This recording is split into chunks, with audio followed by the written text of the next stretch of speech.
நான் ஒரு 1/2 kilo chicken kebab பண்ணுறதுக்காக வாஷ் பண்ணி வச்சுருக்கிறேன். அதில் ஒரு 1/2 ஸ்பூனு மஞ்சள் தூள்,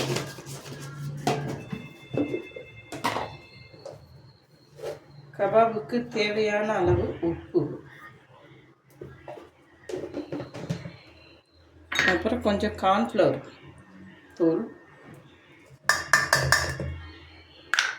கொஞ்சம் சீரகத்தூள், இஞ்சி பூண்டு பேஸ்ட்டு 1 ஸ்பூன், கொஞ்சமாக சிக்கன் மசாலா தூள், கொஞ்சம் வீட்டு மிளகாய் தூள், கொஞ்சமாக ஒரேகனோ,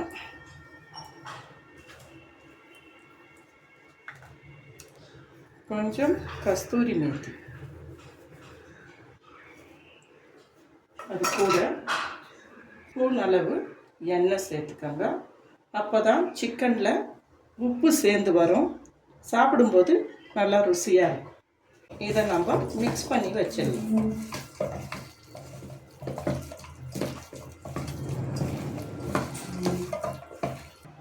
நான் இதில் சிக்கன் கபாப் மசாலா தூள் சேர்க்கலை, அதனால் கலர் இருக்காது. நான் வீட்டு மிளகாத்தூள், சீரகத்தூள், கொஞ்சம் கரம் மசாலா இது சேர்த்துக்கிறதால கலர் இவ்வளோ தான் வரும். 1/2 ஹவர் இல்லை ஒரு 20 நிமிஷம் இதை நம்ம சைடில் வச்சு மூடி போட்டு வச்சிடலாம். அது அப்படியே ஊறட்டும். அடுத்தபடியாக நான் ஒரு முழு சிக்கனு, இது ஃபுல் ரோஸ்ட்டுக்காக நான் தேவையான மசாலா வச்சுருக்கிறேன்.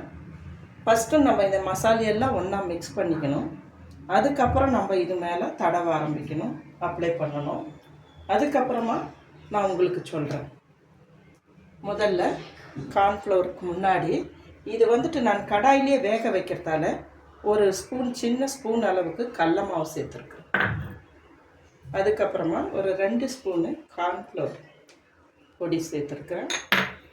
அடுத்தபடியாக வெறும் மிளகாத்தூள் ஒரு 3/4 ஸ்பூன் அளவுக்கு சேர்த்துருக்குறேன்.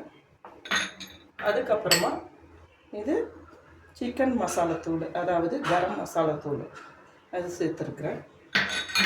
அடுத்தபடியாக மஞ்சள் தூள் ஒரு 1/2 ஸ்பூனு, வீட்டு மிளகாத்தூள் 2 ஸ்பூனு, உப்பு தேவையான அளவு ஒரு 1/4 ஸ்பூனு, அது கூட நான் கஸ்தூரி மேத்தி சேர்க்குறேன். அது கூட நான் கொஞ்சம் ஒரேகனாவும் சேர்க்குறேன். கடைசியாக நான் இஞ்சி பூண்டு பேஸ்ட்டு சேர்க்குறேன். ஒரு 2 ஸ்பூனு இஞ்சி பூண்டு பேஸ்ட்டு. இது கூட ஒரு 2 ஸ்பூன் அளவுக்கு எண்ணெய் சேர்க்குறேன். இந்த எண்ணெய் எதுக்கு நான் சேர்க்குறேன்னா, நம்ம சிக்கன் மேலே தடவும் போது அந்த சிக்கனில் உப்பு இறங்கும், ப்ளஸ்ஸு சாப்பிடும்போது ருசியாகவும் இருக்கும். அதனால தான் நான் மீன் வறுத்தாலும் எது செஞ்சாலும் ஒரு ஸ்பூனு 2 ஸ்பூனு எண்ணெய் போடுவேன். எண்ணெய் போட்டுட்டு இதை இப்படி மொத்தமாக மிக்ஸ் பண்ணிக்கணும்.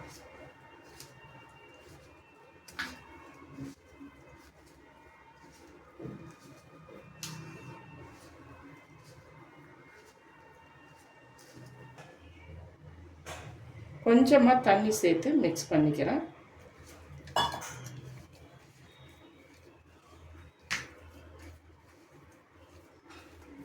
இப்போ இந்த பேஸ்ட் மாதிரி பண்ணி வச்சுருக்கிற இந்த எல்லா பொருட்களின் சட்னி போல் இருக்கிற இந்த பொருளை நம்ம இந்த முழு சிக்கனில் அப்ளை பண்ணலாம்.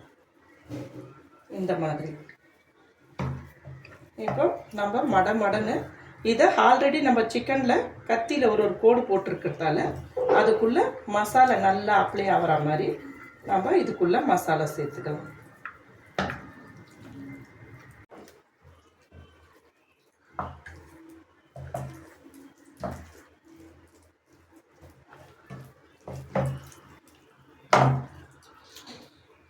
வெங்காயமும் கட் பண்ணியிருக்கிறேன். இந்த மாதிரி கட் பண்ணிக்கோங்க க்யூப்ஸ் மேலே.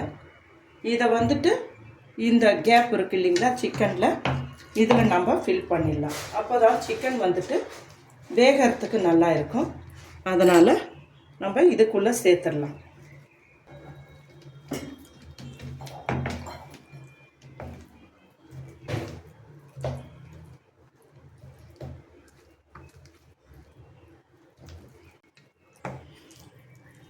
இப்போ நான் இதை மசாலெல்லாம் தடவி மேக்னேட் பண்ணி இதை நான் ஒரு 20 நிமிஷம் ஊற வைக்கிறேன். அதுக்கப்புறமா ஒரு பெரிய கடாய் வச்சு நான் ஃபஸ்ட்டு கடாயில் தான் ரோஸ்ட் பண்ணுவேன். உங்களுக்கு காமிக்கிறேன் பாருங்கள். இது போல் நான் வந்துட்டு நிறைய டைம் செஞ்சுருக்கிறேன். உங்களுக்கு தெரியணுன்றதுக்காக நான் இப்போ காமிக்கிறேன் பாருங்கள். இது இப்போ ஒரு 20 நிமிஷத்துக்கு நம்ம ஊற விட்டுறலாம். நம்ம இந்த சிக்கனை ஒரு 20 நிமிஷத்துக்கு இப்படி மூடி போட்டு வச்சு ஊற விட்டுறலாம். இப்போ இந்த மீதமுள்ள இந்த வெங்காயம், இந்த உருளைக்கிழங்கு, நம்ம கபாபுக்காக மசாலா போட்டு வச்சுருக்குறோம் இல்லையா, அதில் சேர்த்து இதையும் நம்ம ஊற விட்டுட்டு நம்ம சிக்கன் கபாபு பொரிக்கும்போது இதையும் சேர்த்து பொரித்தோம்னா நல்லா டேஸ்ட்டாக இருக்கும். நம்மளும் சாப்பாட்டுக்கு தொட்டுக்குன்னு சாப்பிட நல்லா சுவையாக இருக்கும். அதனால் பண்ணாமல் நான் இந்த சிக்கன் கபாப்லேயே மிக்ஸ் பண்ணி வச்சிடுறேன். பொரிக்கும்போது சிக்கனை கபாபு பொரிக்கும்போது அது கூட இந்த உருளைக்கிழங்கு, இந்த மீதமுள்ள 1-2 துண்டு வெங்காயமும் அதில் பொரித்து எடுத்துருவேன். ஒரு வெயிட் உள்ள கடாயாக, அகலமான கடாயாக பார்த்து நம்ம இப்படி வச்சுக்கலாம். அதுக்கு நம்ம தேவையான அளவுக்கு கொஞ்சம் எண்ணெய் ஊற்றிக்கலாம். இந்த அளவுக்கு எண்ணெய் வேணும். நம்ம மீதம் இருந்தாலும் எண்ணெய் வாபஸ் எடுத்துட்டு சிக்கன் கபாப் செய்யறதுக்கு யூஸ் பண்ணிக்கலாம். இப்போ எண்ணெய் கொஞ்சம் காயட்டும். இப்போது எண்ணெய் நல்லா காஞ்சிடுச்சு. எண்ணெயை இப்படி கொஞ்சம் நல்லா பரவி விட்டுக்கோங்க. அதுக்கப்புறம் நம்ம மசாலா போட்டு முழு கோழியை மசாலா போட்டு ஒரு 20 நிமிஷம் ஊற வச்சோம். இந்த மசாலா கோழியை எடுத்து மெதுவாக அது உள்ளே வச்சுடுங்க.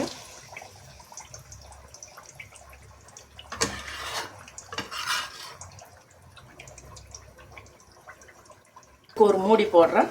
ஒரு 10 நிமிஷம் விட்டு திருப்பி நம்ம இன்னொரு சைடு உருட்டி போடணும், அதாவது திருப்பி போடணும். அப்போ நான் இன்னும் ஒரு 10 நிமிஷம் பொறுத்து திருப்பி நான் இது எப்படி வந்திருக்குதுன்றத காண்பிக்கிறேன். இப்போது நான் மூடி போடுறேன். முழுசாக மூடி போடாதீங்க, ஒரு இந்த அளவுக்கு போட்டுக்கோங்க. நான் இந்த கரண்டியால் 1.5 கரண்டி நெய் ஊற்றிருக்கிறேன், அதாவது கீ ஊற்றிருக்கிறேன். அதில் பட்டை, லவங்கம், ஜீரகம், பிரியாணி இலை எல்லாம் சேர்த்துருக்குறேன்.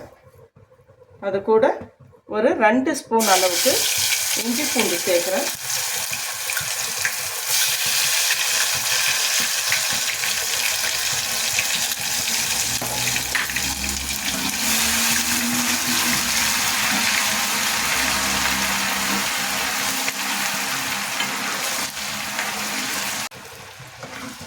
பாருங்க, இப்படி நல்லா இஞ்சி பூண்டு வதங்கி நல்லா வாசம் வந்த பிற்பாடு நம்ம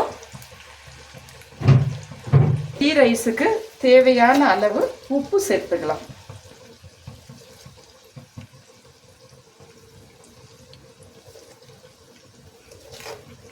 நான் ஒரு 2 ஸ்பூன் அளவுக்கு உப்பு சேர்த்துருக்கேன். இதை நல்லா கிளறி விடலாம். அந்த இஞ்சி பூண்டு ஸ்மெல்லு நல்லா வாசத்தோடு வரும்போது நம்ம ஸ்டவ்வை ஆஃப் பண்ணிக்கலாம்.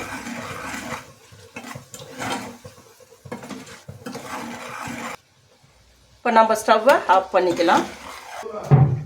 ஆஃப் பண்ணிவிட்டு இந்த கிளாஸில் நான் 2 கிளாஸ் அரிசி வச்சுருக்கிறேன், 4 கிளாஸ் தண்ணி வச்சுருக்கிறேன். இப்போது நம்ம இந்த கீ ரைஸ்க்கு வேண்டிய இந்த பொருளை இதில் ஊற்றிக்கலாம்.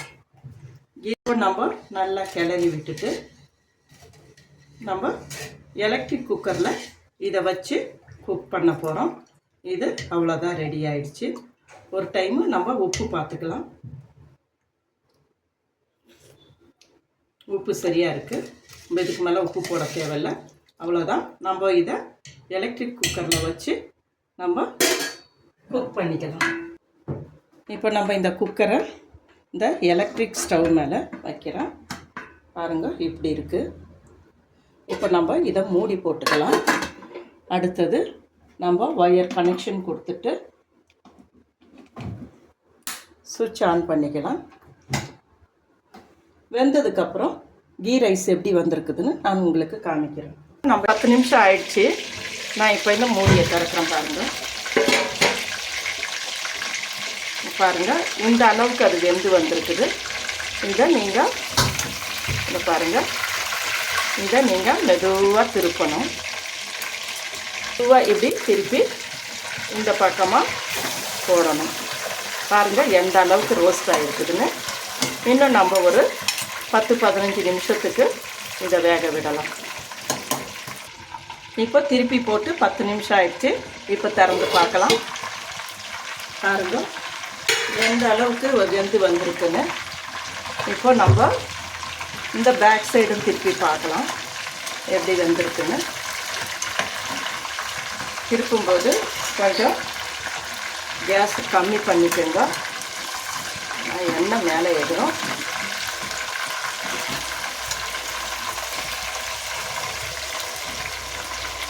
இன்னும் கொஞ்சம் வேகணும். இன்னும் ஒரு 10 நிமிஷத்துக்கு வேக விடலாம். ஏன்னா அடிபாகத்தில் சதை அதிகமாக இருக்கிறதால இன்னும் ஒரு 10 நிமிஷம் வேக விடலாம். பாருங்கள் இந்த அளவுக்கு கீ ரைஸு வெந்து வந்திருக்கு. இப்போது நம்ம இதை இப்படி கொஞ்சம் கிளறி விட்டுக்கலாம்.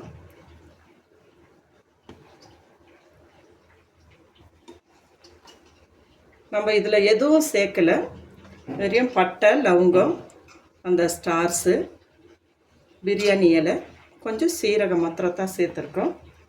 ஆனால் டேஸ்ட் நல்லாயிருக்கும். சாப்பாடு அந்த சிக்கன் கூட சாப்பிடும்போது நல்லாயிருக்கும். அதுக்கு வேண்டியதான் நம்ம இந்த மாதிரி செஞ்சுருக்குறோம். இந்த அளவுக்கு வெந்திருக்குது.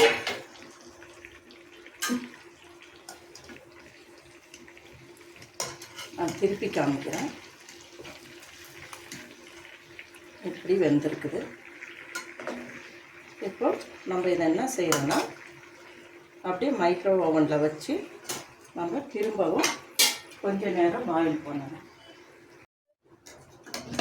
இப்போ நான் இந்த கடாயிலிருந்து இது எண்ணெய் வடிகட்டிட்டு இதை நான் அப்படியே மைக்ரோ ஓவனில் வைக்கிறதுக்காக இந்த பிளேட்டில் வைக்கிறேன்.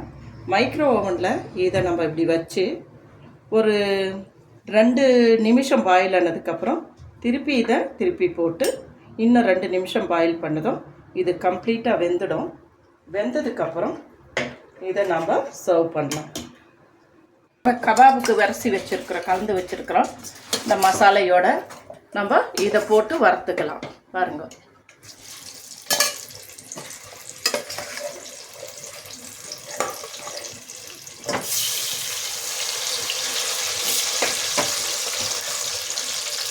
எல்லாத்தையும் போட்டுறோம்.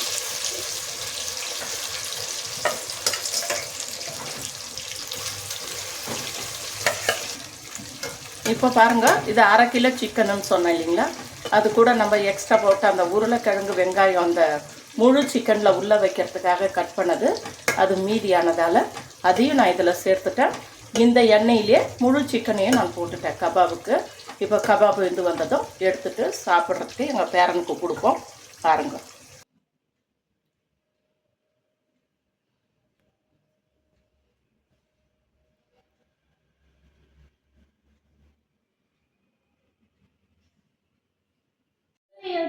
இன்னைக்கு நான் என்ன சாப்பிட போகிறேன்னா ghee rice, oval chicken roast, தயிர் பச்சடி, பாயில்ட் எக், கபாப், அப்புறம் சலட், அப்புறம் பொமக்ரானட் ஜூஸ், அப்புறம் வாட்டர். இதுதான் நான் இன்னைக்கு சாப்பிட போகிறேன். வாங்க எல்லாரும் சாப்பிடலாம். ஃபஸ்ட்டு தண்ணி குடிச்சிக்கணும்.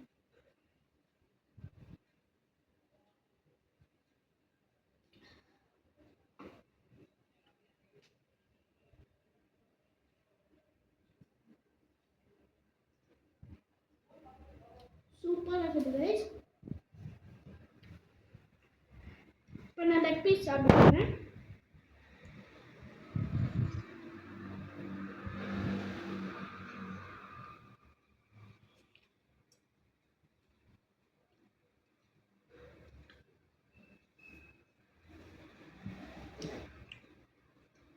உலகத்திலே மோஸ்ட் ஃபேவரட் டிஷ் தான் இது.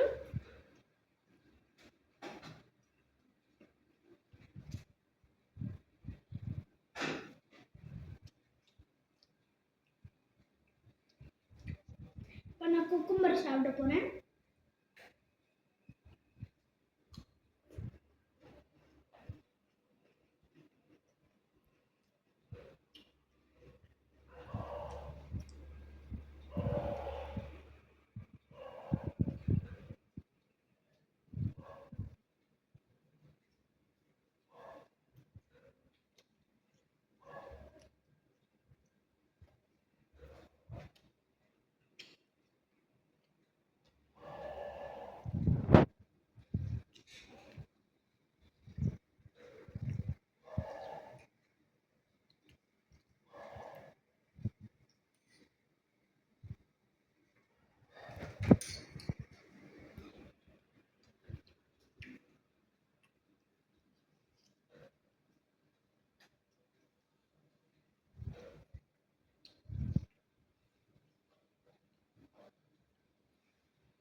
நான் இந்த ஃபுல் சாப்பிட்டு முடிச்சிட்டேன்.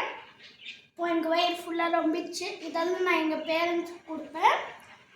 ஸோ உங்களுக்கு இந்த வீடியோ பிடிச்சிருந்தா லைக் பண்ணுங்க, ஷேர் பண்ணுங்க, சப்ஸ்கிரைப் பண்ணுங்க, கமெண்ட் பண்ணுங்க. உங்களுக்கு இதே மாதிரி இன்னும் வீடியோஸ் நிறைய வேணும்னா கமெண்ட்ஸ்லேயே சொல்லுங்கள்.